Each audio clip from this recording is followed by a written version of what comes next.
Hey guys, and welcome back to my channel. Today we're going to be making white soup. Forget about the color you see on the screen. I think it's from the way I placed my ring lights. I don't know why it's showing yellow, but this is white soup. First, we're going to dice, wash and boil some yam in a pot. We're going to be using the yam to thicken the soup, and then for this recipe it's best to use goat's meat. So we're going to go ahead and season our goat's meat with onions, pepper mix, salt and some seasoning cubes. Now the onions is totally optional. Most persons do not use onions for this recipe. They will tell you it's a native delicacy and they do not use onions.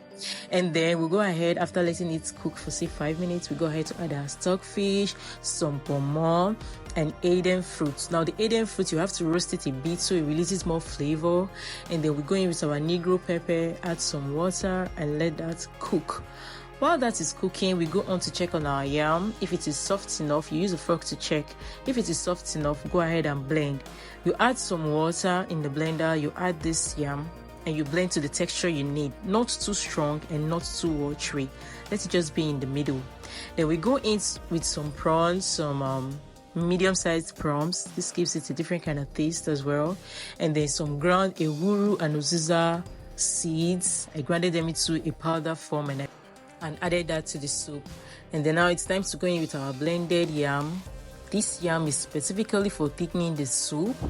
Let that cook for a while before going in with some crayfish. This particular recipe needs a lot of crayfish. My crayfish wasn't even enough.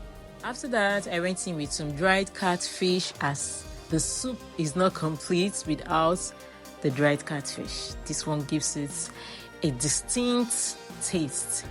So yeah, the soup is ready. Finally, we're going to let this cook for say 5 more minutes before going in with some diced uziza leaves. Now, whenever you see me add leaves or onions in my food, I don't eat leaf and onions. I'm not a fan of it, so that's why I always go in with a very little amount.